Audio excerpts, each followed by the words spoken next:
Oui, vous voyez, le titre est un peu provocateur. Et je vais essayer de vous expliquer comment, à partir de mes expériences de terrain dans d'autres sociétés, j'en suis arrivé à cette conclusion et j'ai voulu la généraliser, pas seulement aux sociétés que je connaissais, mais à d'autres.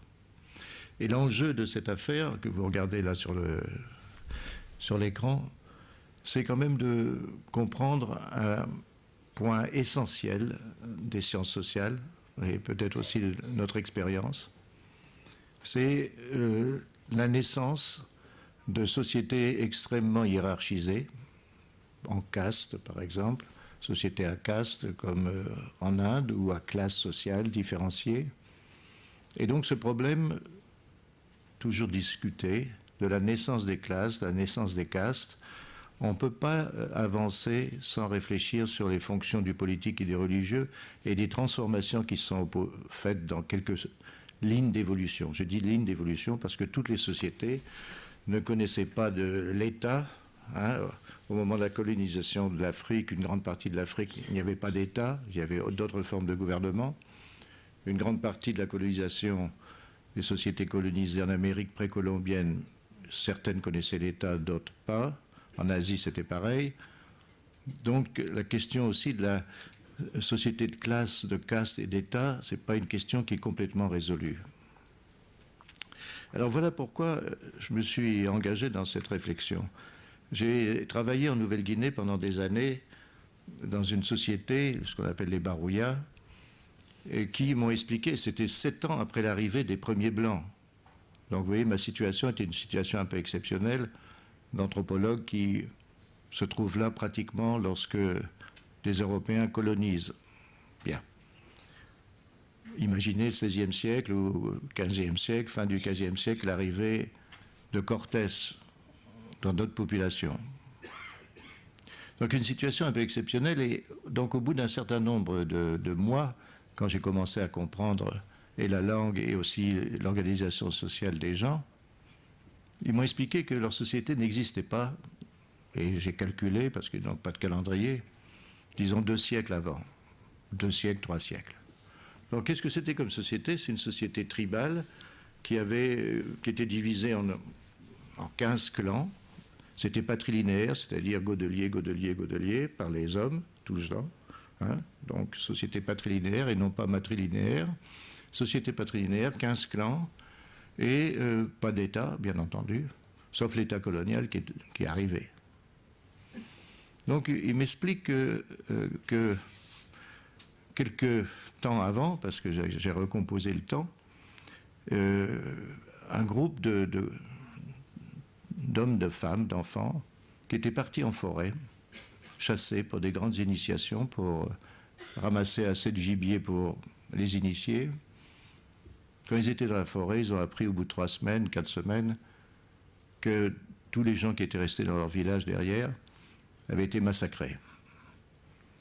En fait, c'était un coup classique, comme on trouve en Nouvelle-Guinée. Les gens de leur tribu avaient appelé leurs ennemis traditionnels pour faire le boulot. Et donc, ils avaient massacré tous les futurs initiés, et les femmes, les enfants qui étaient restés. Donc les réfugiés étaient partis, impossible de revenir, et ils étaient partis dans une autre tribu à quelques jours de marche. Ils avaient demandé protection, et aussi de quoi bouffer quand même, parce que la protection, ça ne suffit pas, il faut des terres pour faire de l'agriculture, pour chasser. Donc finalement, ils avaient été accueillis par une tribu que je connaissais, les Andjés, et par un clan particulier qui a dit okay, allez-y, vous pouvez chasser sur nos terres. Bien. Au bout de 2-3 générations, d'après ma reconstitution, les réfugiés et le clan qui les avait accueillis ont organisé une grande cérémonie, n'est-ce pas, et invité la tribu hôte, les autres, les Andjés, à venir à cette cérémonie. Et cette fois-ci, c'est eux qui ont massacré leurs hôtes, la plupart, qui ont peur, qui sont partis, se réfugier de l'autre côté d'une très grande chaîne de montagnes, où ils vivent toujours d'ailleurs. Et donc c'est à partir de 2 séries de meurtres, de 2 actes de violence, que ce groupe de 7 clans, plus le clan local des déliés, se sont mis à faire une société. Donc pour moi, c'était, vous comprenez que c'était, pour un anthropologue ou un sociologue, un cas particulier, intéressant, comment on fabrique une société. À partir d'un acte de violence, bien sûr, qui leur permettait quoi? De s'approprier d'un territoire. Donc vous voyez déjà un enjeu fondamental, territoire. Territoire de chasse, d'agriculture, etc. Bon, ça n'explique pas tout. Donc, comme j'ai vécu 7 ans avec eux, sur une vingtaine d'années, et j'ai fait des enquêtes auprès des tribus voisines pour savoir si leur version des faits était vraie, et aussi bien les ennemis que les amis ont dit oui, c'est vrai, ça s'est passé comme ça. Donc au moins sur le plan historique, il n'y avait pas de contestation. Donc j'ai essayé de comprendre qu'est-ce qui les avait ensuite fait une société, avec un grand nom, le nom Barouya. Bon. Bon, c'est là que, si vous voulez, ils m'ont expliqué plusieurs choses. Au début, je me suis dit, tiens, un anthropologue doit savoir, c'est peut-être la parenté, parce que dans ces sociétés, les clans échangent des femmes. Constamment, donc, on a un échange de femmes entre des lignages, les Godeliers donnent leurs sœurs, et on prend les sœurs des autres. Donc j'ai essayé de voir si l'échange des femmes était généralisé, et si ça faisait un réseau qui unissait tout le monde par la parenté. Je ne dis pas famille, hein. Ne confondez pas famille et parenté. La famille est une partie du rapport de parenté, mais un clan est un groupe de parents, descendants par les hommes, mais ça peut être par les femmes ou par les deux d'ailleurs, et c'est beaucoup plus vaste qu'une famille. Bon. Donc, j'ai cherché, j'ai regardé, j'ai fait la généalogie de tout le monde, généalogie de 2300 personnes, vous voyez ce que ça représente? Un an de travail, et manifestement, c'est pas la parenté qui unissait tous ces gens-là. Bon, alors donc je me suis tourné, vous voyez, c'est des démarches analytiques, hein, on fait du boulot systématique. C'est pas tout à fait un journaliste qui vient 15 jours là, hein. C'est pas tout à fait pareil. Hein. Et donc je me suis posé la question, comme les Occidentaux peuvent se poser la question, est-ce que c'est pas les rapports matériels et sociaux qu'on appelle les rapports économiques, qui leur feraient une base commune. Voilà. Surtout, nous, les Européens, on a des théories, les modes de production capitalistes, etc., qui sont la base des sociétés, ou les modes de production féodaux, ou n'importe quoi. Donc, j'ai commencé à faire des enquêtes systématiques. Et là, j'ai constaté que, bon, un lignage, bien entendu, s'associe avec d'autres lignages pour défricher la forêt, pour chasser et partager du gibier, avec des beaux-frères, etc., avec des voisins. Mais si vous voulez, il n'y avait pas de rapports économiques entre ces gens qui les lient tous ensemble et qui les unissent ensemble. C'est-à-dire, les clans, les Godeliers, étaient largement autosuffisants, mais tout le monde, tous les clans produisaient quand même, par exemple mon clan, produisait quand même un surplus. Donc en tant qu'économiste, je voyais que les types passaient du temps à produire quelque chose en plus que leurs besoins. Pourquoi? Parce qu'ils allaient échanger. Et ils allaient échanger avec les tribus voisines, amis, parce que les ennemis les tuaient. Donc avec les tribus voisines, ils allaient échanger un surplus contre quoi? Contre les choses qu'ils ne produisaient pas eux-mêmes. Par exemple, les Barouya, produisaient du sel. Je ne vous explique pas comment ils produisaient du sel. C'était à partir des cendres d'une canne à sel, qui existe d'ailleurs. Ils filtraient les cendres, etc. Ils avaient des barres de sel. Et avec ce sel, ils échangeaient contre des haches de pierre. Parce que je suis arrivé au moment où c'était la fin, pour eux, du néolithique. Vous voyez, la fin du néolithique en 1966. OK ?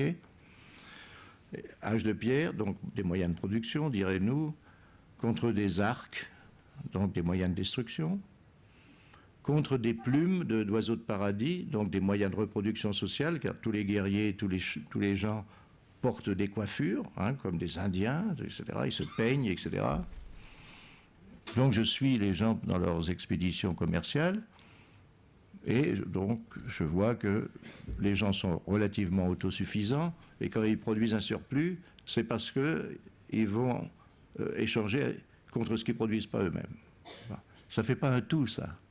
Ça fait que les godeliers sont relativement indépendants. Ça ne fait pas une base matérielle commune. Ça ne fait pas un système économique commun. On n'est pas dans la France capitaliste, où il n'y a quand même qu'un grand système économique qui unit tout le monde. Donc je me trouve dans mes enquêtes devant une deuxième conclusion. Je ne peux pas conclure que les rapports économiques, rapports de production, rapports de distribution, constituent une base matérielle et sociale commune. Et pourtant, les gens se vivent avec une identité, et le nom des Barouillas, c'est un grand nom, comme les Français. Je suis godelier, un Français, quel que soit le nom des gens qui sont dans la salle. Donc une identité globale que les gens affirmaient. Donc je cherche, enfin, je vous raconte ça après coup, ça a l'air très sympathique, mais c'est plus compliqué. Hein. Il y a des choses que je savais, et que là, maintenant, je vous organise tout ça de façon presque déductive. Mais c'est pas comme ça que ça se passe sur le terrain. Entre découvrir et exposer, c'est pas pareil. Hein. Alors, donc, je dis, mais je cherche. Alors, quels sont les rapports sociaux qui font de ces gens une société? Donc, c'est une question fondamentale. Et, si vous voulez, sous mes yeux, dans la vie, les choses apparaissent, quoi.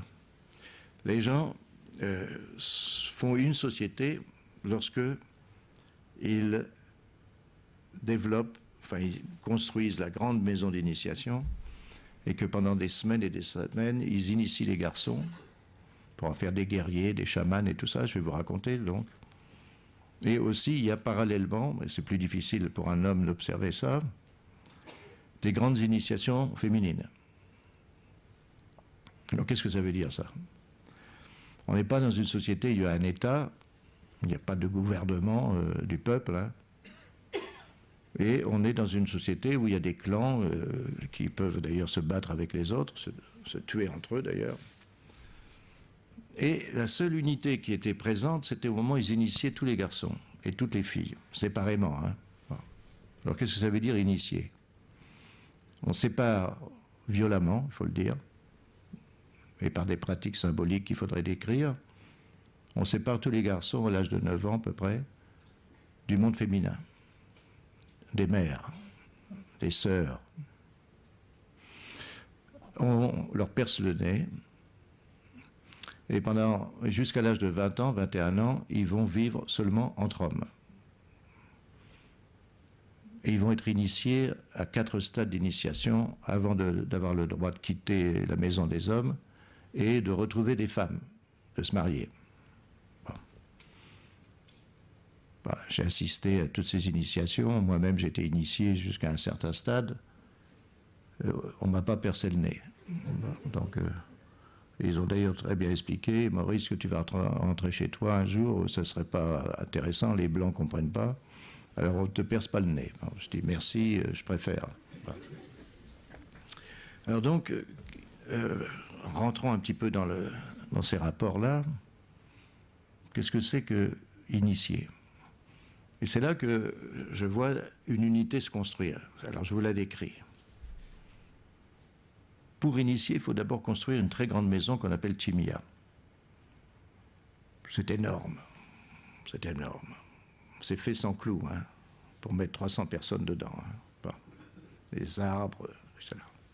Et quand j'entends les gens parler, ils m'expliquent d'ailleurs, dans la langue barouilla, ils me disent Maurice, enfin Maurice m'appelle Maurice Elo Boyacapo, c'est-à-dire Maurice le rouge, non pas pour mes opinions politiques, mais parce que j'avais beaucoup de coups de soleil. Bon, donc j'étais plutôt rouge, quoi. Pour eux qui étaient noirs, j'étais rouge. Bon, très bien. Donc Maurice, voilà, ce qu'on est en train de construire, c'est le corps. Je dis quoi? Qu'est-ce que vous dites? Je dis, on construit le corps. On construit le corps des Barouillas. Ah bon? Il dit, regarde Maurice, regarde tous les poteaux qui sont là. Alors je regarde, je vois des hommes arriver avec des poteaux qui vont construire tout le pourtour et les supports pour le toit, etc. Et je constate que les gens qui viennent sont des hommes dont un fils va être initié. Et ils me disent, tu vois, chaque poteau, c'est un fils. Chaque poteau, c'est un jeune qui va être initié. Bon. Ça dure des mois, ce que je vous raconte, c'est des rites qui n'en finissent pas, enfin qui finissent, mais il faut y être. Et donc, je vois les hommes s'aligner sur une immense pourtour, ils dessinent un pourtour immense. Cette pièce serait à peu près la base de cette maison, et ça ferait 20 mètres au-dessus de vous. Hein? Et tous les hommes se tournent vers l'extérieur du pourtour, chacun avec un poteau, tourné vers l'extérieur, le dos vers l'intérieur, et au même moment, quand le maître d'initiation et le maître des chamans, donc vous voyez, font un signal, les gens, ils plantent tous les poteaux et ils poussent un cri de guerre qui est repris par tous les hommes, qui y a 200, 300 hommes autour. Ils viennent donc de planter une nouvelle génération. Bon, ok. Ensuite, j'ai un poteau central qui arrive, qui va porter le toit, hein, 20 mètres de haut, porté par des jeunes guerriers, une trentaine de mecs, là, costauds, et qui plantent aussi. C'est autre chose, hein, planter un poteau de 20 mètres de haut. Et ils me disent Chimier. Alors, donc j'ai dit, qu'est-ce que c'est que là? Explique-moi. Ils disent, voilà, on vient de planter le grand-père. On vient de planter le grand-père, il est au milieu. Bon, ok. Les types vous disent ça, et après, vous êtes bien... Ils ne vous donnent pas le code. Hein. Bon, on vient de planter le grand-père. Bon, très bien. Je prends mes notes. Et puis, arrive, à ce moment-là, un groupe de jeunes guerriers avec un gibier, un animal assez dangereux à attraper vivant, ce qu'on appelle un marsupial, mais très dangereux. Il est vivant, il monte comme tout en haut du poteau, et il jette l'animal par terre, qui bien sûr va mettre en dessous, mort. Bien, arrive un vieux, le plus vieux de la tribu, donc vous allez comprendre, hein, et on lui donne à manger. On lui donne le gibier qu'on vient de tuer. Alors j'ai dit, mais qu'est-ce qu'il fait le vieux là? Ben, c'est le plus vieux, le poteau c'est le grand-père de la tribu, il va manger ce gibier et il sera mort pour la prochaine initiation. C'est d'autres qui vont rentrer. Donc vous voyez, passage des générations, c'était évident. Hein, bon. Ensuite, il faut recouvrir cette grande maison qu'ils appellent le corps, Chimia en fait. Chimier c'est le grand-père, Chimier c'est le poteau, Chimia c'est la maison. Et 600, 700 femmes arrivent portant des bottes de paille, hein, ce qu'on appelle nous du chaume, hein, pour faire un toit de chaume, quoi. Et j'ai dit, mais qu'est-ce qu'elles font les femmes là? Elles apportent la peau. Donc, le squelette, c'est les os, hein, vous avez bien compris, les poteaux, c'est un squelette, c'est les hommes, et les femmes apportent la peau du corps etc. Bien. Ensuite arrivent des jeunes qui montent, encore un autre clan, alors là il faut connaître quand même assez bien la société. Les Bakia arrivent, qui sont un clan de guerriers, et hop, ils montent et ils mettent 4 poteaux comme ça. Il dit, qu'est-ce que c'est ce truc-là, tout en haut là? Nila Maillé. Ah bon? Nila, je traduis, le soleil, Maillé, les fleurs du soleil. Ils viennent donc de poser 4 antennes pour capter la force du soleil.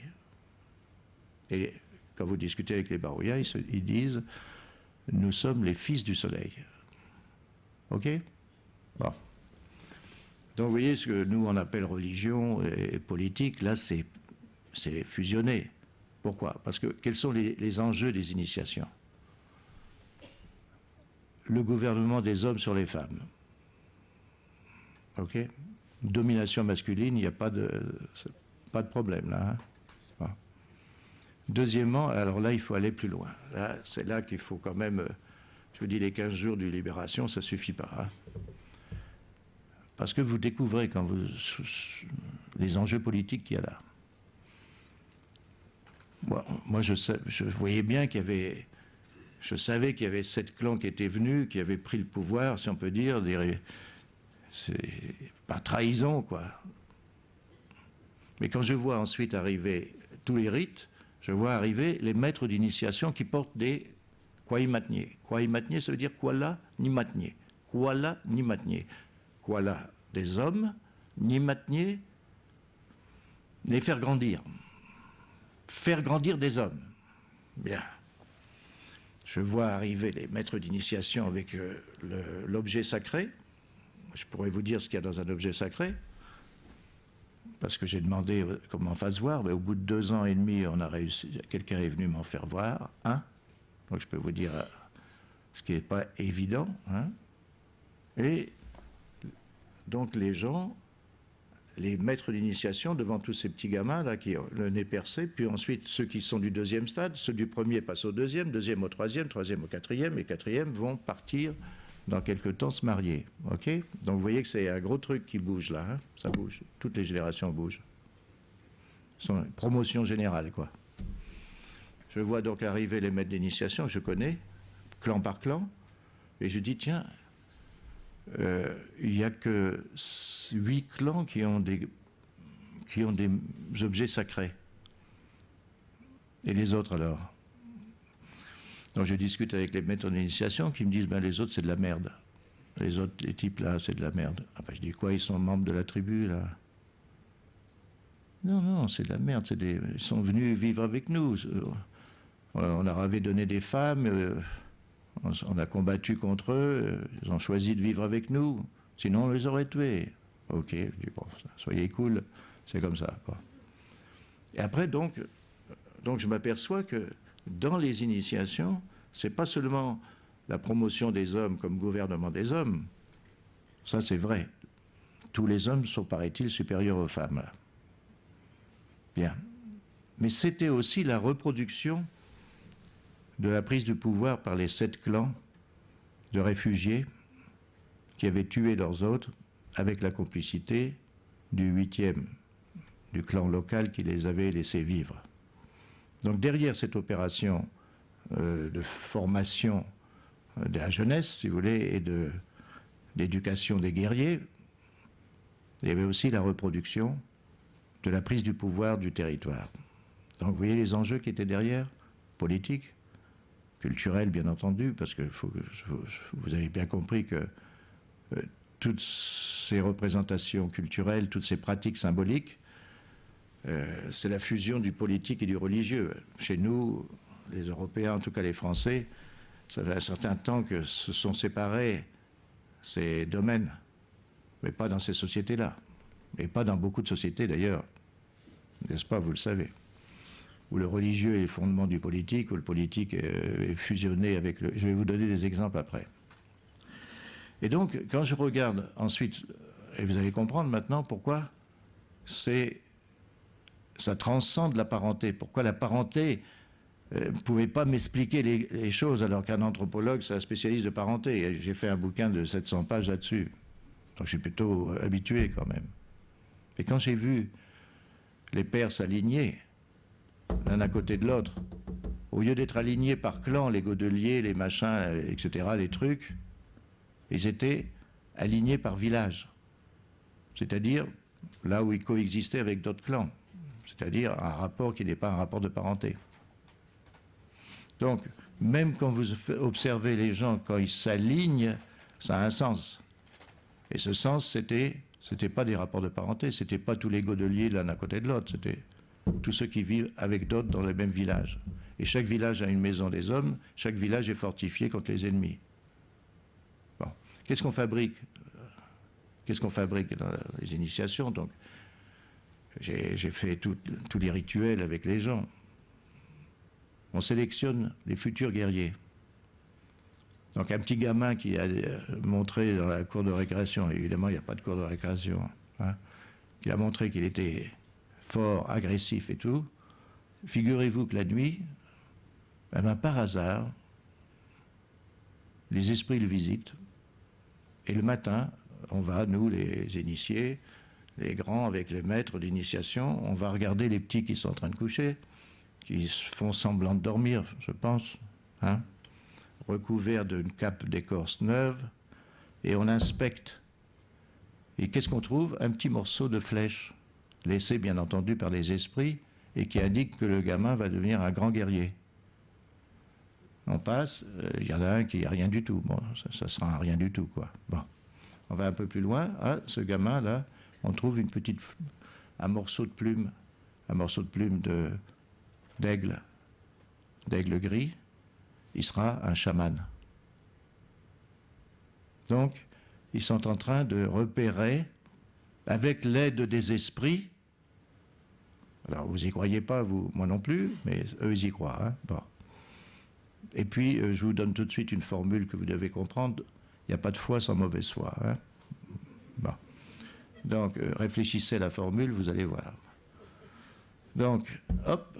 Bon. Et quand vous avez, ensuite, vous dites à un gamin qu'il va devenir un grand, et qu'il a déjà montré des dispositions, vous pouvez le fabriquer comme un futur grand guerrier. Hein. Et un chaman, ça veut dire que le type, il était un peu stable, un peu calme, etc., et donc, vous choisissez, vous faites une promotion, quoi. Vous sélectionnez des individus qui vont être en tête des autres. Pourquoi? Parce que même si les hommes sont tous supérieurs aux femmes par principe, les barouillas, quand vous discutez avec eux, je vous dis ça, ils vous disent, tu sais, Maurice, la plupart des types ici, c'est des vraies patates douces. Hein. Ils font beaucoup de bruit, ils tirent avec leurs flèches, tout ça, mais les vrais guerriers, c'est ceux qui vont en corps à corps et qui tuent à la hache. Les autres, ils font beaucoup de bruit. Mais ils sont supérieurs aux femmes. OK? Bon. Alors donc, vous voyez un peu maintenant les enjeux qui sont là. Et ces enjeux qui font l'identité commune, ce sont des rapports ce qu'on appelle nous les Occidentaux, rapports politico-religieux. Politique, ça veut dire la capacité de gouverner, c'est l'autorité dans le groupe, c'est l'usage de la violence. Les femmes n'ont pas le droit de porter des armes, c'est les hommes qui sont armés. Vous entendez? C'est les hommes qui sont tous armés. Évidemment, il n'y a pas de flics, là, tout le monde est armé. Et en même temps, ils ne font pas ça sans la présence et du soleil et la présence partout d'esprit, parce que quand j'ai vu aussi le toit, à un moment, je vois qu'on place partout des antennes, c'est-à-dire des branches avec des feuilles dont une face est blanche et vernissée, ce qui fait avec le vent, ça bouge tout le temps. Et ça capte des esprits de la forêt, qui viennent dans le corps des jeunes initiés. Donc, la cérémonie, ce n'est pas une cérémonie seulement politique, enfin disons de gouvernement des hommes, etc. C'est une cérémonie dans laquelle le soleil, la lune étant... moi je suis initié, donc je sais que la lune, ce n'est pas une femme, mais aux femmes on dit que la lune c'est la femme du soleil. Et moi, on m'a expliqué que c'était le frère cadet. Hein. Donc au sommet, il n'y a pas de femme, là. Vous n'en faites pas. La Vierge Marie n'est pas là. Hein. Voilà. Mais enfin, pour les femmes, on leur raconte que la Lune, c'est la femme du Soleil, et c'est pour ça qu'elle commande aux règles. Elle commande aux menstrues. Bon, passons là-dessus. Je ne vais pas vous raconter toute la religion de ces gens-là. Donc, vous voyez les enjeux qui étaient en question. Et après, j'essaie de comprendre pourquoi le nom des Barouillas, puisque les gens s'appelaient Andavakia, etc. Et il n'y avait qu'un seul clan qui s'appelait Barouilla. Donc, un clan avait donné son nom au groupe tout entier. Alors, pourquoi?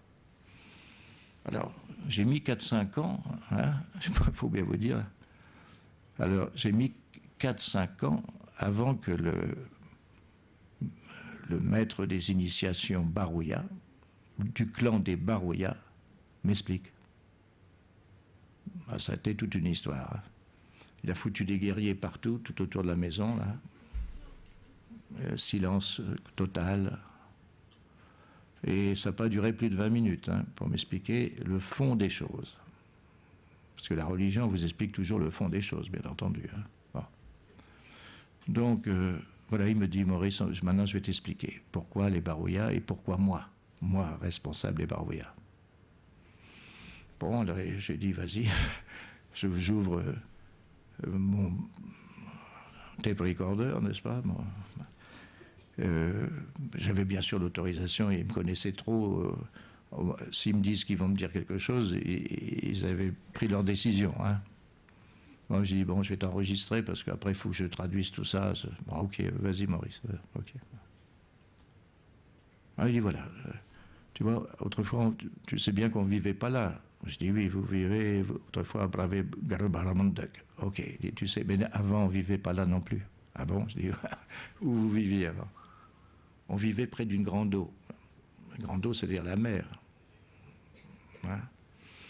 Et puis là, notre ancêtre, mon ancêtre à moi, voilà son nom sacré. J'ai dit, vas-y, dis-moi. Il me dit, c'est Jiva Amakwe. Je dis, oui. Ah bon? Il me dit, tu vois, quand je frappe la poitrine des jeunes avec l'objet sacré, dans ma bouche, je prononce le nom, Jiva Amakwe. Personne ne l'entend. Et donc, je connecte les jeunes avec le soleil, à travers mon ancêtre, Jiva Amakwe. Vous voyez, non? Je pourrais vous faire des tas de trucs concernant d'autres sociétés, d'autres formes de religion. Vous allez comprendre qu'il y a des processus qu'on trouve partout. Donc il dit, voilà, mon ancêtre, Jiva Amakwe, il était près d'une grande eau. Bon, je pense que c'était la mer, mais il n'y avait pas de nom dans la langue pour mer. Ça, c'est intéressant, d'ailleurs. Il n'y avait pas de nom dans la langue pour la mer. C'est moi qui ai emmené le type à la mer, après. Donc, il n'avait jamais vu. Donc, bon, il dit une grande eau. Alors, le soleil a donné le soleil a appelé mon ancêtre Jiva Amakwe et il a ouvert une grande route de feu dans l'air et mon ancêtre est parti dans l'air. Et il a atterri à Bravegarabanduk. Ah ben je dis ça, je connais ça. Et c'est là qu'il lui a donné les Kwaimatnié. C'est là que le soleil a donné à mon ancêtre les objets pour initier les guerriers. Bon, je dis vas-y, merci. Alors, mon ancêtre, qu'est-ce qu'il a fait? Il y avait des hommes qui étaient là. Il leur a donné à chacun un Kwaimatnié pour qu'ils aient une place dans les initiations. Un rôle, donc, dans ce système. Et il leur a dit ceci. Maintenant, vous êtes dans ma main. Maintenant, moi, c'est votre grand nom. Vous porterez votre nom comme un petit nom. C'est vous qui irez à la guerre. Moi, je n'irai pas. Alors, pour une société de guerriers, c'est assez étonnant d'ailleurs, très intéressant. Et pourquoi? Parce que si je mourais avant d'avoir transmis et la formule et l'objet, les Barouillas sont foutus. Donc vous voyez le pouvoir. Si je meurs à la guerre en avant d'avoir transmis à mon fils, quoi. Bon. D'ailleurs, il a transmis à son fils quand j'étais là, parce qu'il est mort pendant que j'étais là. Je l'ai enterré d'ailleurs avec d'autres. Et après, c'est son fils qui était beaucoup moins intelligent que lui. Et maintenant, il travaille dans un garage à Port Moresby. Donc vous voyez que le grand maître d'initiation, son fils est maintenant même pas garagiste, mais travailleur dans un garage dans la capitale. C'est ça la transformation des sociétés, bon, moderne. Donc, qu'est-ce que j'ai dû conclure? Je résume pour vous. J'ai dû conclure que ce qui avait fabriqué une société, c'était le fait que les gens partageaient la même représentation du monde quand même. En partie imaginaire, vous vous rendez compte, moi j'y crois pas, vous non plus, mais eux ils y croient. Et ce partage de représentation crée une dépendance de tous, avec tous, que l'économie ne fait pas. Et que les familles et les échanges même de femmes ne fabriquent pas. Donc là, vous avez une force du partage des représentations. Attention. Tout dans la religion ne fonctionne pas pour créer une société. Mais là, ce qui fonctionnait dans la religion pour créer une société, c'est que ça légitimait la souveraineté des Barouillas sur leur territoire. C'est ça l'enjeu. Souveraineté. Et avec le colonialisme, le soir même, vous n'êtes plus souverain. C'est fini. Le soir même où vous êtes colonisé, vous n'avez plus la souveraineté ni sur vous-même, ni sur votre territoire. Vous dépendez des autres pour vous développer, ou vous sous-développer d'ailleurs. Donc, clair, très clair.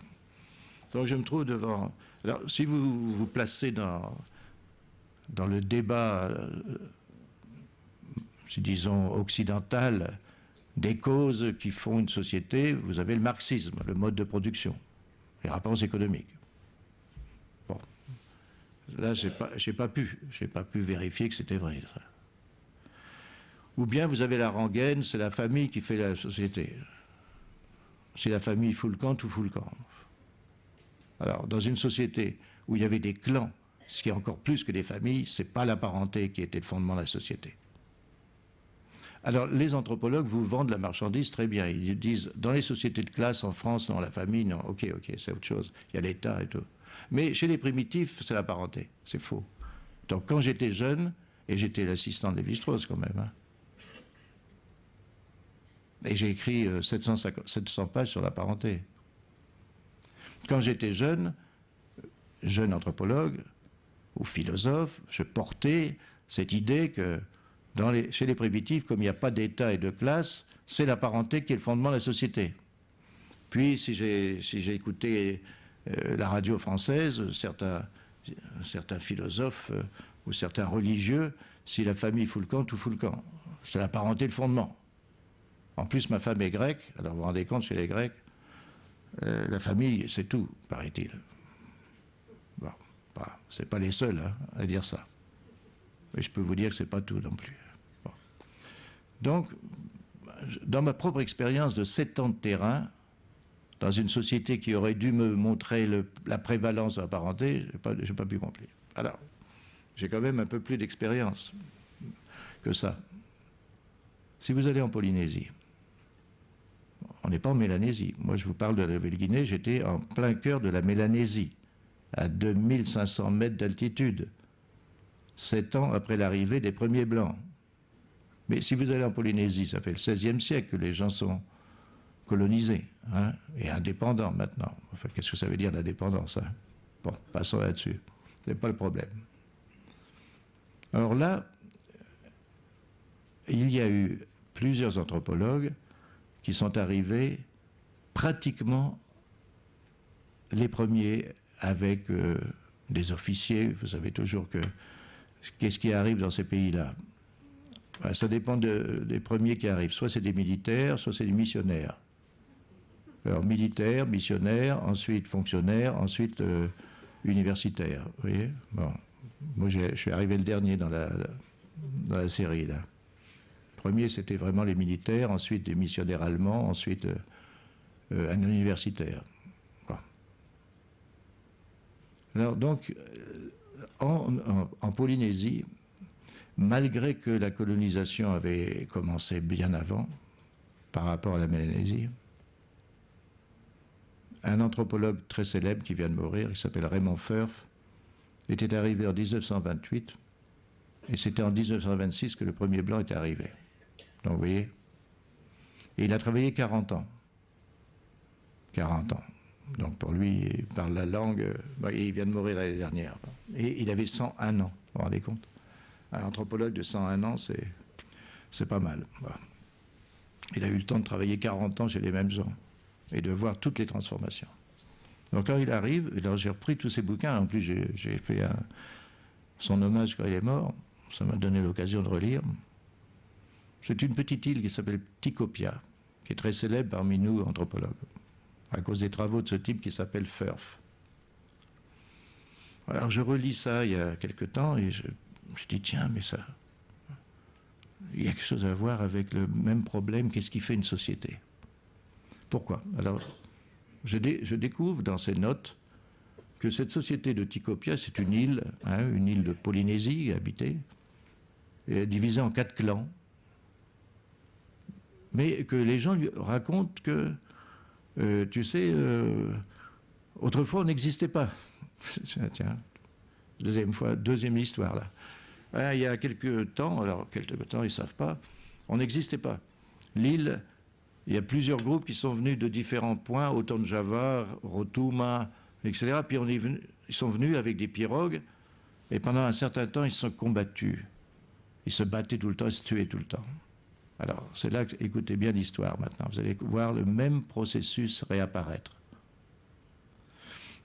Et alors, il y a quelqu'un qui était très important, Arika, qui a fait cesser la guerre et il leur a donné les moyens de vivre ensemble. Vous voyez, une petite constitution. Hein, vous savez ce que c'est que la constitution. Parfois, on refuse la constitution européenne, par exemple. Mais constitution, bon, pour vivre ensemble. Mais quand il est arrivé à ce résultat, un rival jaloux l'a tué. Il a été assassiné. Il est arrivé au ciel, alors, et là, le grand dieu polynésien, Tangaroa, lui a dit, tu es un type formidable, hein, je vous traduis, je suis Dieu, donc je vous traduis ce que j'aurais dit à ce type-là, tu es un type formidable, je te renvoie, maintenant, je te renvoie dans l'île, tu deviens Atua, tu deviens le dieu de l'île. Ok ? D'abord, ça vous commence à vous faire voir quelque chose que nous, les Occidentaux, on ne veut pas comprendre, c'est que les dieux, c'est des hommes divinisés. Dans la plupart des sociétés, on produit des dieux tout le temps. Actuellement, Mao Tse-tung, c'est le dieu des taxis. Il est devenu dieu aussitôt après sa mort. Donc, si vous ne le savez pas, allez à Pékin. Donc, dans beaucoup de sociétés, les dieux, c'est des hommes qui sont devenus dieux après leur mort. Donc, le type, il est devenu Dieu à toi, il a été renvoyé, et de sorte que son descendant, comme il descend d'un Dieu, il est le premier des 4 chefs des 4 clans. Alors, je vous explique maintenant. Parce que son ancêtre est devenu Dieu, lui est descendant de Dieu. Et donc, il est dans... Alors, il est le premier chef des 4 chefs des 4 clans, qui maintenant vivent ensemble et font les Tikopia comme les Barouya, comme les Français, comme les machins. Ok. Donc j'étais très content. Parce que moi, quand j'avais lu ça, quand j'étais jeune, j'avais rien compris. J'avais pas une expérience qui me permettait d'interroger la question. Je disais ça, c'est intéressant. Mais je ne pouvais pas faire vivre ça comme une question. Donc, je commence à regarder qu'est-ce que font ces gens. Et vous allez voir, maintenant, on va arriver vers la religion et la naissance des classes. Je regarde, je reprends les textes et tout ça, et je m'aperçois que ces gens, ce qu'on appelle Ariki, ça veut dire les chefs, et surtout le Te Ariki Kafika, le Ariki, le chef du clan des Kafika, qu'est-ce qu'ils font dans l'année, là ? Ils font des rites. Ils bossent quand même, hein. Ils vont dans leur jardin, mais tous les travaux lourds leur sont épargnés. C'est pas le cas chez les Barouya. Le chef, le maître des initiations, il va bosser comme tout le monde. Hein. Il produit ses patates douces comme tout le monde. Il a quelques avantages que je vous décrirai, mais c'est pas ça. Donc, les chefs et leurs descendants directs, c'est pas pareil qu'un clan. Les chefs travaillent moins que les autres et passent beaucoup de temps à faire des rites pour les autres. C'est-à-dire, vous connaissez le mot tabou. Tapu, le mot tabou, c'est du polynésien tapu. Tapu, ça veut dire interdire ou autoriser. Donc, si vous voulez aller à la pêche, vous ne pouvez pas y aller si le chef a tabouisé. C'est lui qui vous donne l'autorisation au reste de la population d'aller à la pêche. C'est lui qui donne l'autorisation d'ouvrir les champs pour faire des ignames. C'est lui qui ferme la pêche, qui ferme les cycles agricoles. Donc vous voyez maintenant tout un travail de rituel qui encadre la vie des gens, le travail productif, ce que nous on appelle du travail productif, quoi. Bien. Donc, là, vous avez quelque chose de tout à fait intéressant, que je commence à vous montrer, parce que je vais aller ensuite dans une autre société de Polynésie, Tonga, qui vit toujours avec un grand chef, le Tui Tonga. Ensuite, je pourrais aller à Samoa avec vous, et mieux encore à Hawaï, mais Hawaï, c'est devenu une colonie américaine, donc c'est un peu compliqué maintenant. Tout a changé. Mais je prends, par exemple, je passe de Tikopia à Tonga, et vous allez voir une grande transformation qui va dans le même sens, une transformation qui va dans le même sens. À Tonga, on n'appelle pas Ariki, c'est toujours une langue polynésienne, on l'appelle Eiki, donc vous voyez qu'on peut se reconnaître, nous, là-dedans. Et alors, il y a une transformation. Alors qu'à Tikopia, les chefs et leurs, disons, parents directs continuent à travailler dans les champs, mais on leur épargne les tâches les plus lourdes, les plus difficiles. Et on leur donne les premiers fruits. On leur donne les premiers fruits des récoltes et les premiers poissons des pêches. OK ? Bien. Donc, mais leur tâche essentielle, c'est le travail. Alors, écoutez bien, le travail. Les Anglais avaient employé l'expression « the work of the gods », le travail des dieux. Mais quand vous lisez les textes quand vous suivez ce que les gens vous disent, ils ne vous disent pas le travail des dieux. Ils disent le travail avec les dieux. Pourquoi ? Parce que le chef descend des dieux. Les dieux sont à côté de lui, comme chez les Grecs. Alors, apprenez à vous défaire du monothéisme. Hein? Vous ne pourrez pas comprendre les Chinois, l'Inde et tout ça si vous traînez l'idée un Dieu qui crée tout à partir de rien. Ça n'a aucun sens. Aucun sens dans la plupart des sociétés. Il n'y a pas de Dieu transcendant, il y a des centaines de dieux qui vivent avec vous, à vos côtés. C'est pas pareil. En plus, les hommes deviennent des dieux, une partie. Alors, si vous faites un cycle de conférences sur la religion, il faut savoir la différence des religions quand même. Et la singularité des monothéismes, juifs, islamiques, chrétiens. Le bouddhisme, c'est autre chose. Hein. Bon. Le bouddhisme, c'est une religion qui accepte tous les dieux, puisque pour eux, il n'y a pas de Dieu, c'est plus compliqué encore. Passons là-dessus. Alors, je vais vous montrer la transformation. Quand vous arrivez à Tonga, et aujourd'hui Tonga existe comme une monarchie républicaine, c'est assez compliqué, vous allez voir. Parce que tous ces gens sont devenus maintenant européanisés, donc ils ont un parlement. Seulement au parlement ne siègent que les descendants des chefs. Alors c'est pas tout à fait démocratique, mais enfin bon, ça fait très... Et en plus c'est copié sur le parlement de Westminster.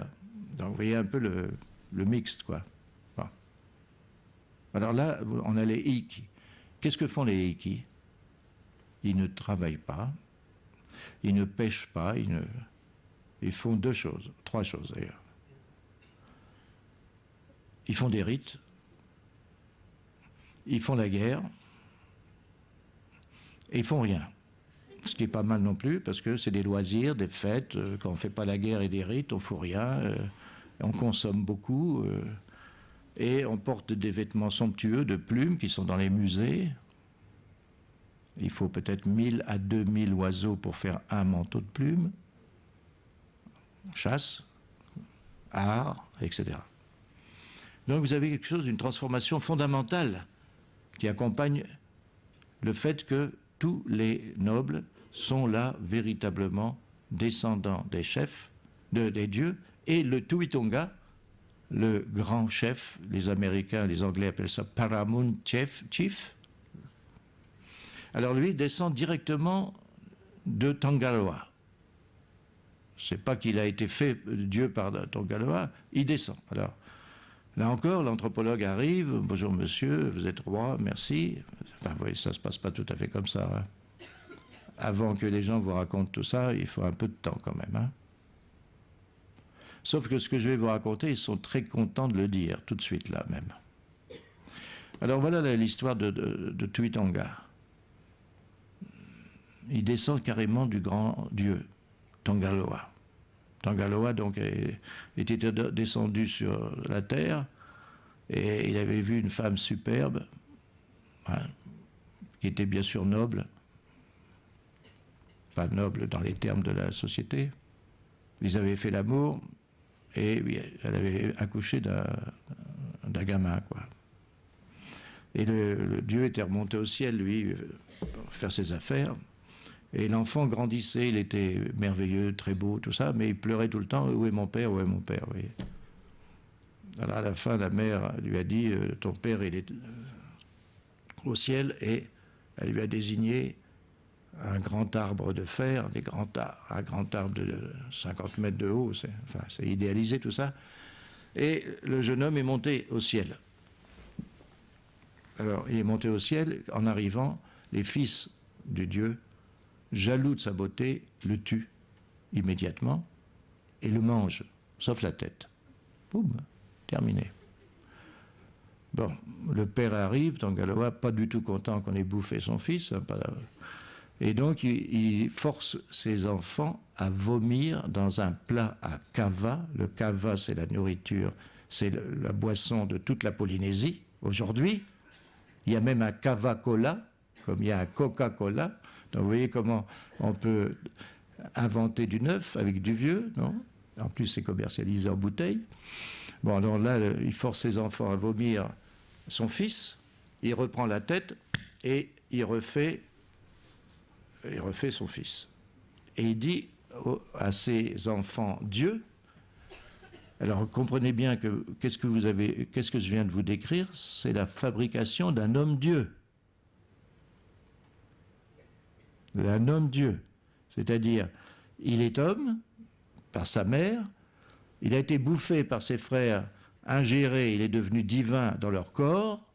En plus, son père, par le sperme, son père était Dieu. Donc, c'est un super, quoi. Il a la fusion en lui de l'homme et de Dieu. Et, d'après la légende, le Dieu dit à ses fils, il est maintenant le premier d'entre vous, et je le renvoie à terre, il sera le premier des hommes et le premier des dieux. Ok, quand vous partez avec une carte d'identité comme ça, c'est plutôt pas mal. Hein, bon. C'est toujours ce qu'on dit aujourd'hui, dans une monarchie démocratico-parlementaire. N'est-ce pas? Bon. Donc ici, vous avez quand même une transformation étonnante. Vous avez alors pourquoi je dis une sorte de classe de nobles, l'aristocratie, et les femmes aussi. C'est-à-dire le statut des femmes aristocratiques a changé. Le statut des femmes a changé. Parce que seules les femmes dans ces sociétés transmettent à leurs enfants le statut de noble. Donc si elles couchent avec un roturier, l'enfant est noble. Vous entendez? Si elle couche avec un roturier, l'enfant est noble. Mais c'est pas le même. C'est pas le cas à l'inverse. Donc, on a quelque chose qui s'est fait socialement, qui est très intéressant pour nous, anthropologues, historiens et archéologues. On assiste à une double transformation. On a un groupe social qui se détache entièrement de tout travail productif et, au fur et à mesure, et qui se livre à deux activités fondamentales, la guerre, le monopole de la violence, et les rites. Reproduction du cosmos, reproduction de l'être humain aussi. Au point que le Tui Tonga est censé imprégner de son souffle spermatique toutes les femmes. Là, c'est assez fort quand même. Hein. C'est que le gars qui couche avec sa femme, il croit que c'est son sperme. Pas du tout, mes enfants, c'est le souffle du chef qui imprègne la femme. Donc, c'est lui qui est le maître de la fertilité des champs, le maître de la fertilité des poissons et même des femmes. Donc, vous comprenez l'immense respect qu'on a vis-à-vis de lui, les attitudes de déférence totale. On ne peut pas l'approcher sans se courber comme ça. Et il a droit de vie et de mort sur tout individu. Et c'est de lui que dépendent tous les autres pour avoir un bout de terre. Il prend, il donne, il retire. Alors, donc là, vous assistez à la même chose, à la fusion du politique et du religieux, si on appelle politique un gouvernement, l'autorité, l'usage légitime de la violence, et le religieux, si on appelle rapport avec des entités, des esprits, des dieux, etc. Donc là, vous avez la fusion dans la personne du politique et du religieux, et vous avez un double mouvement de détachement complet de l'économie, mais l'économie est à leur service, parce qu'il faut produire les temples, il faut produire dans un rituel, quand le capitaine Cook est arrivé, dans un grand rituel, on tuait 50 000 cochons.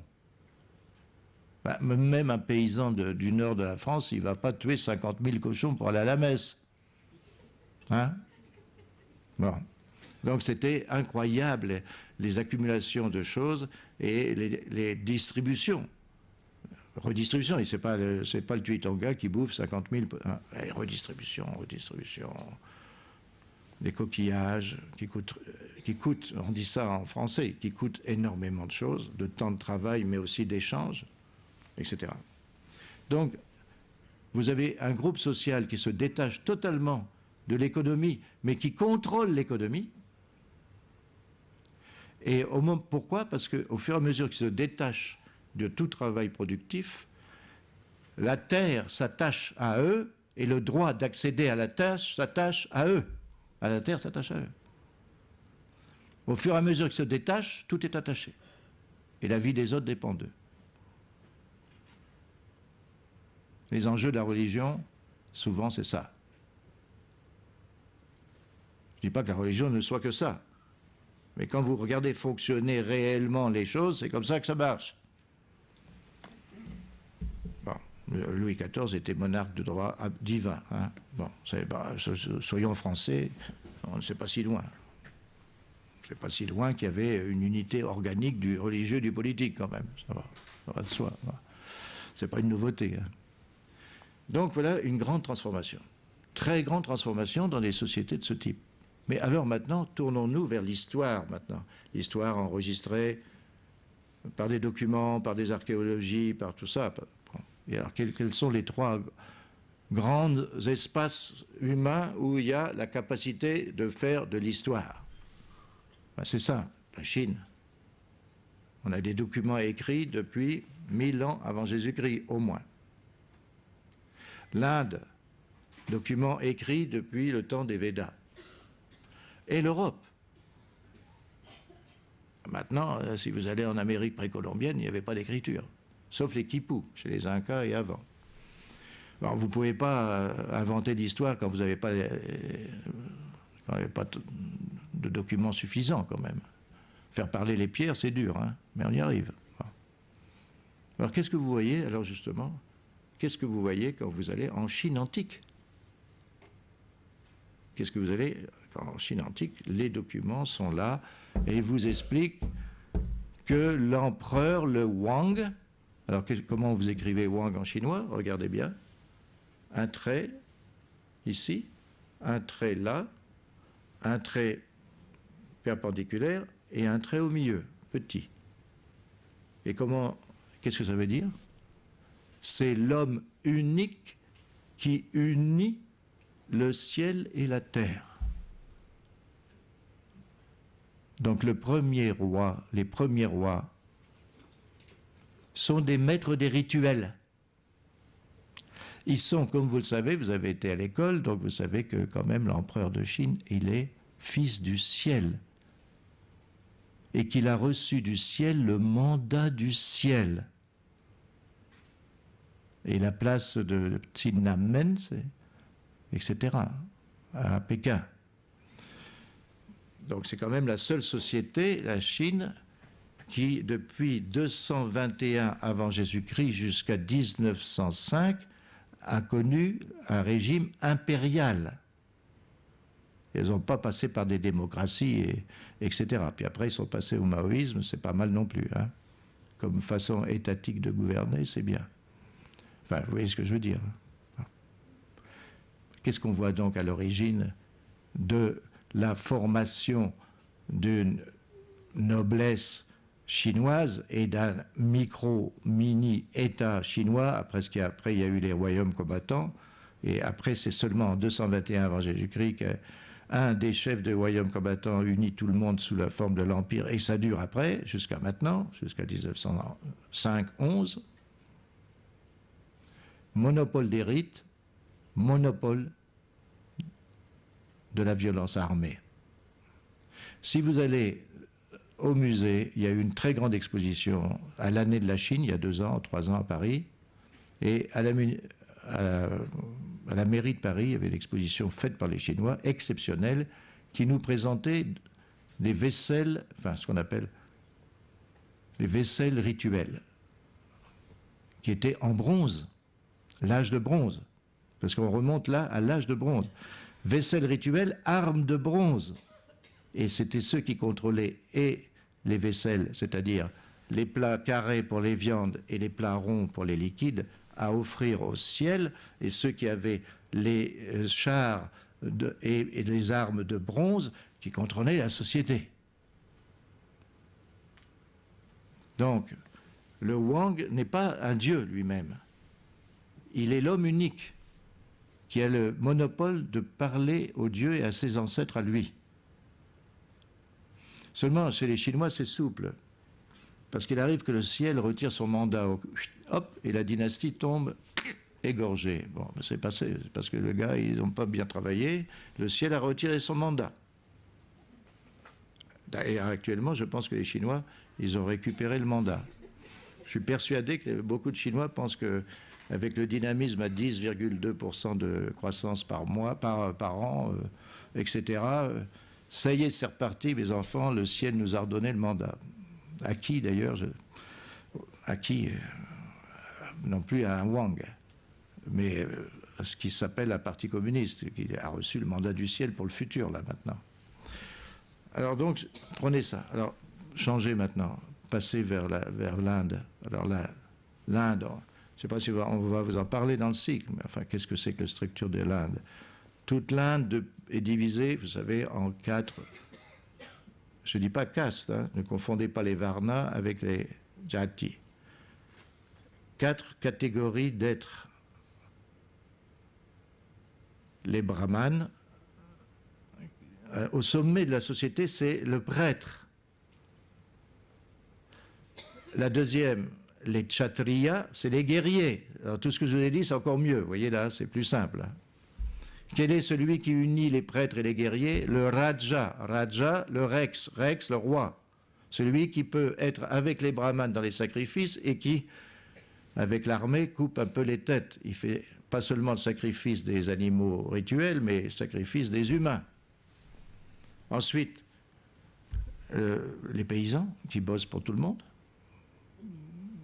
Parce que ce n'est pas les autres qui travaillent, hein, c'est comme ça. Il faut bien faire les temples, il faut bien construire les palais, il faut faire les vêtements. Et ensuite, vous avez toutes les castes, ce qu'on appelle jati alors, qui sont complémentaires, parce que vous ne pouvez pas, que si vous êtes brahman, vous n'avez pas le droit de vous raser vous-même. Il faut, parce que toutes les différences entre castes et entre... c'est d'intouchables ou de touchables, c'est-à-dire de pureté ou d'impureté rituelle. Et ensuite, vous avez les hors castes. Ceux qui s'occupent des cadavres et tout ça. Bon.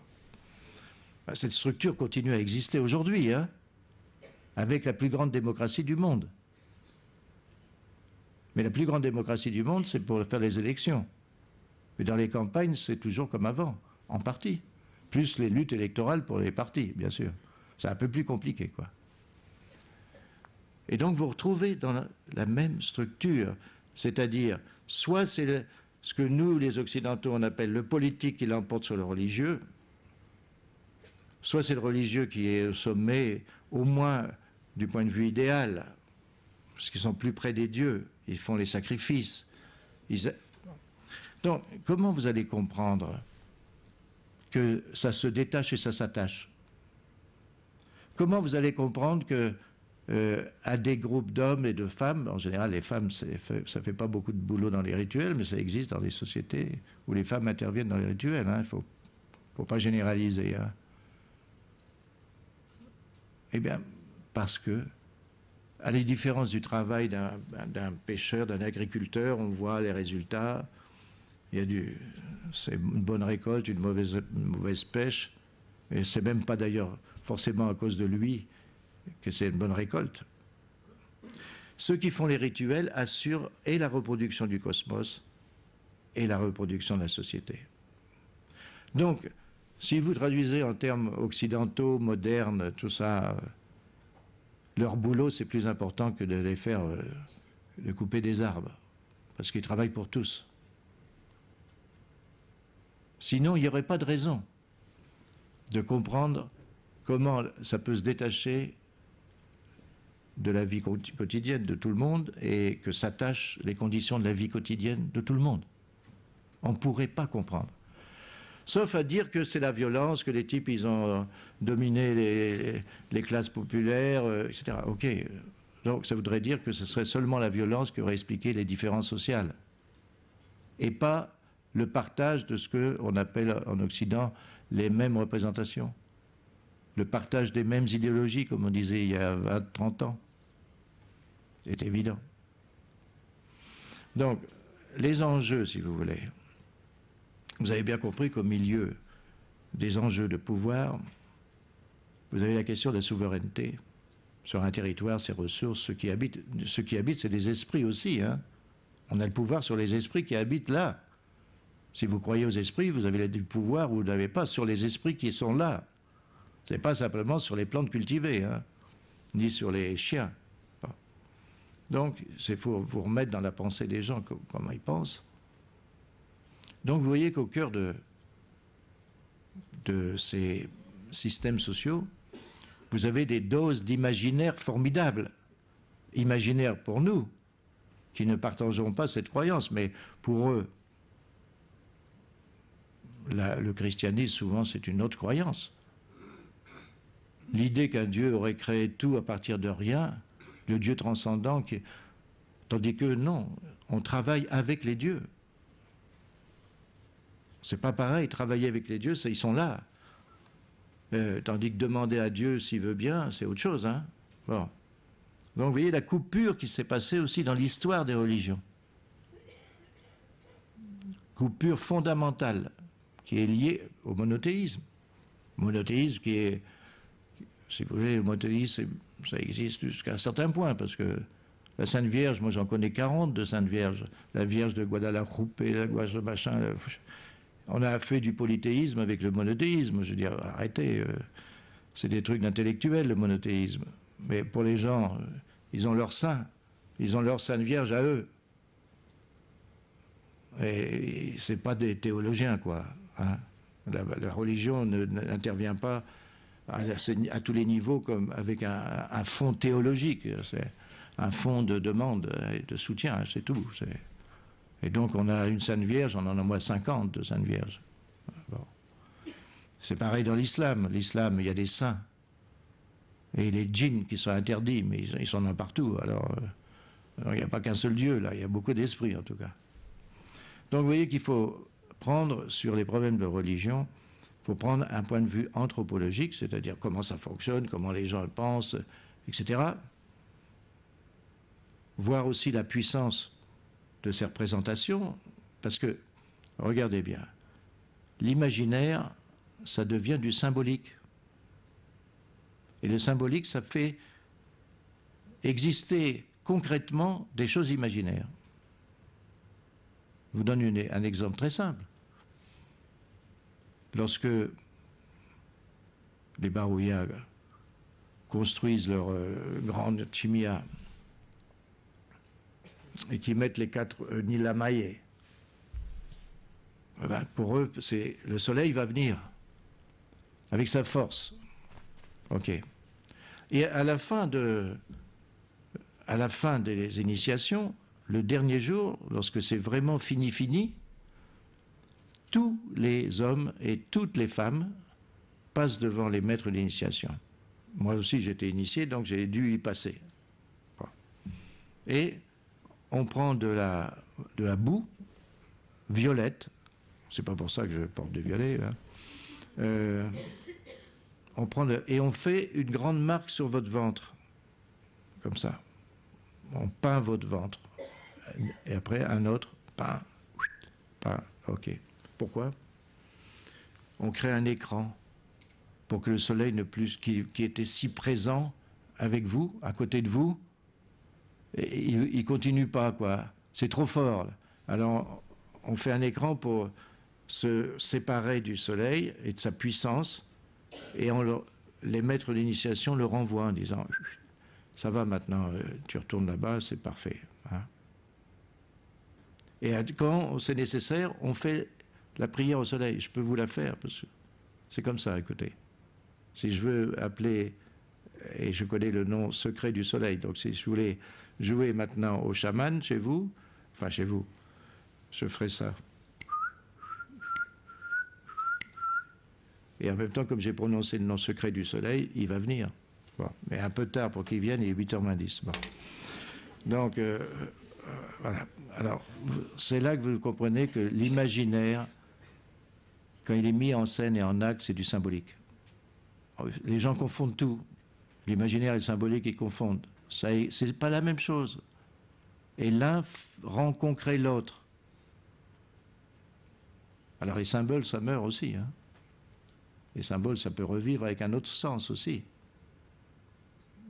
Donc, vous avez des symboles qui se chargent d'un autre imaginaire. C'est ça la possibilité du symbolique, c'est se détacher de ses origines et de son sens premier. Et que d'autres sens, après, historiquement, ça se fasse. Donc voilà ce que je voulais vous dire là. Donc j'arrive à une conclusion qui est: regardez dans quel monde on vit. Les Français et les Allemands, on vit dans le même système économique. Les Anglais aussi, hein. Système capitaliste, avec une variété française, allemande et anglaise, c'est pas les mêmes. Il y a plusieurs capitalismes. C'est pas l'économie qui nous distingue. C'est la souveraineté, c'est une tradition, c'est une identité qui s'est construite historiquement. C'est ça qui est... Alors on dit, oui, l'économie va tout faire et que demain, tout le monde va être pareil. C'est des conneries épouvantables. Demain, il y aura des hybrides différents, mais il y aura pas, tout le monde ne sera pas homogène. C'est pas possible. C'est pas possible. Et il suffit d'avoir une pratique des sociétés et des effets de contact et d'acculturation, comme on dit, nous, pour voir que ce qui se fait, c'est à chaque fois de se recréer de nouvelles différences qui absorbent des ressemblances. Bon, ben on ne va pas commencer à discuter sur la mondialisation. On va s'arrêter là, puis vous avez certainement des questions à poser. Des conclusions, je ne vais pas vous faire une conclusion, c'est que je pense vraiment que mon titre, c'est ma conclusion. C'est-à-dire, c'est vraiment le politico-religieux qui fait des sociétés différentes. Moi, je ne suis pas philosophe, hein, je ne suis pas venu vous raconter le fondement de la vie sociale, le fondement des liens sociaux. Moi, je pense que les gens, que les hommes, nous sommes une espèce sociale, mais on a la capacité de changer notre forme de société. Mais on est une espèce sociale. On ne s'est pas levé un matin pour faire un contrat social entre nous, pour faire une société. Tout ça, c'est des bêtises qu'on enseigne en philosophie, peut-être. Mais pour moi, ça n'a pas de sens. Ça. Donc, mon analyse, ce n'est pas le fondement du lien social. C'est qu'est-ce qui fait qu'il y a les Barouillas, qu'il y a les Chinois, qu'il y a les Français, etc. Pendant un temps déterminé, puis après, ça disparaît. Hein. Il y a des sociétés beaucoup de sociétés ont disparu.